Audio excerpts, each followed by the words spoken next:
বিসমিল্লাহির রহমানির রহিম।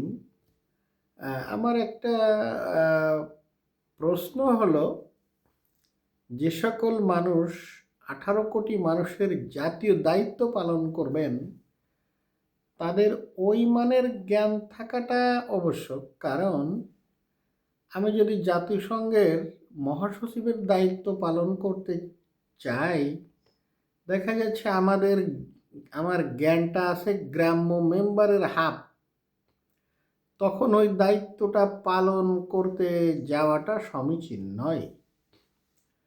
অর্থাৎ পেশাজীবীরা যখন আর্থিক প্রচণ্ড কষ্টে ছিল, ১১ বছর পে স্কেল না থাকার কারণে বিশেষ করে নিচের দিকের কর্মচারীরা সহ মধ্যম এবং উপরের কর্মচারীরাও যারা সৎ জীবন যাপন করেন,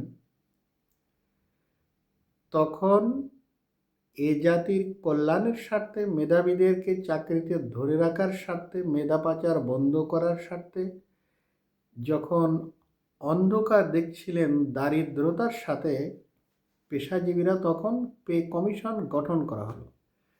তা পে কমিশন গঠন করা যারা করছেন তাদের এতটুকু জ্ঞান পবন থাকা আবশ্যক যে আমার অর্থনীতির অবস্থা কি আছে, ৬ মাস পরে কি হবে এবং ১ বছর পরে কি হতে পারে আমার ইনকামের উপরে, এই আইডিয়াটা থাকা আবশ্যক। কারণ ২২ লক্ষ পেশাজীবী যারা জাতীয় বেতন স্কেলে বেতন পান, পে কমিশন গঠন করার সঙ্গে সঙ্গে ওনারা মনে করতেছেন যে বিশাল একটা কিছু আসতেছে। আর আমাদের দেশের সম্মানিত print media, electronics media, Facebook, Twitter, YouTube, Google সব কে কি খাচ্ছে, কখন পে কমিশনে কখন মিটিং হবে, তারা কী দিয়ে নাস্তা করবেন, কখন শেষ হবে, চতুর্থ শ্রেণীর কত বাড়ছে, সচিবের কত বাড়ছে, এডিশনাল সেক্রেটারি কত বাড়ছে, একেবারে আমরা যা বাড়ছে তার আপডেট সিন্ধু থেকে গঙ্গা, হিমালয় থেকে বিন্ধ্য, সুন্দরবন থেকে বান্দরবন, টেকনাফ থেকে তেঁতুলিয়া, আমরা একেবারে সকলেই এটা পেপারে দেখছি যে এর এত বাড়ছে, ওর অত বাড়ছে। অর্থাৎ যার কিছুই বাড়তেছে না তার কমপক্ষে ডবল হচ্ছে পে কমিশনের নতুন প্রস্তাবনায়। তাহলে আপনারা যখন এটা করছেন, ব্যবসায়ীরা কিন্তু আপনারা যে গতিতে বাড়াচ্ছেন, ব্যবসায়ীরা সেটাকে সুপারসনিক বিমানের গতিতে দ্রব্যমূল্য বৃদ্ধি শুরু করেছে।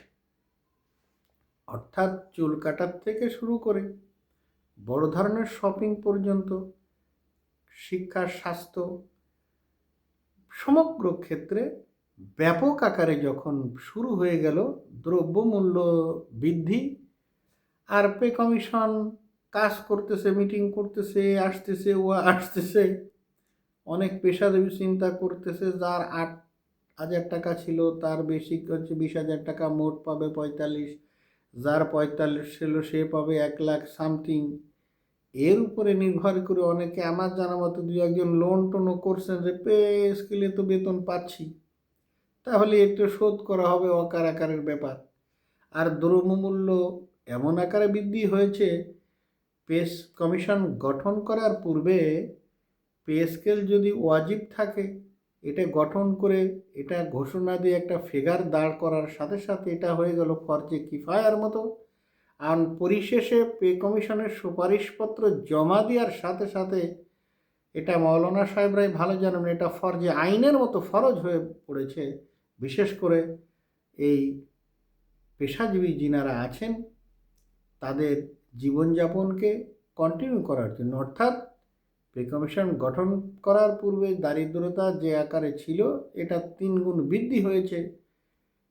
কারণ হলো পে কমিশন যিনারা করছেন ওরা চুপচাপ করে বসে থাকলেও সম্মানিত ব্যবসায়ীরা ওনা বিমানের গতিতে ওইভাবে সব কিছু বৃদ্ধি করে দিয়ে এখন এরা চোখে অন্ধকার দেখছে যে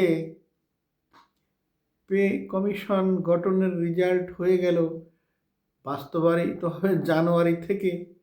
অনেকে চিন্তা করতেছেন আমার এরিয়া কত হতে পারে। এরকমটা চিন্তা করাটা মানুষ তো, এটা অত্যন্ত স্বাভাবিক। কিন্তু সর্বশেষ যে ফলাফল আমরা দেখতেছি এটা খুবই হতাশাজনক। অর্থাৎ একটা মানুষ যখন সর্দি কাশি ছিল, একটা সীমিত ঘা ছিল, সেটাকে পে কমিশন গঠন করার পরে সেটা বড় ধরনের একটা ক্যান্সারে রূপান্তরিত হয়েছে। সমস্যা এমন একটা অবস্থায় পরিণত হয়েছে যেখানে প্যারাসিটামলে সারত, সেটা এখন কেমোথেরাপি দিয়েও সারা সম্ভব নয়। অর্থাৎ দ্রব্যমূল্য বাংলাদেশে একবার বৃদ্ধি হলে তা কখনোই কমার সম্ভাবনা বিরল ঘটনা। তাই যত দ্রুত সম্ভব পে স্কেল একেবারে 100% জরুরি হয়ে পড়েছে দেশের মানুষের জন্য। যত দ্রুত সম্ভব আজকালকের মধ্যেই পে স্কেল ঘোষণা দিয়ে আমাদের এই 22 লক্ষ পেশাজীবীদের এই গরম মাথাটাকে যত দ্রুত ঠান্ডা করা যাবে সকলের জন্যই উত্তম।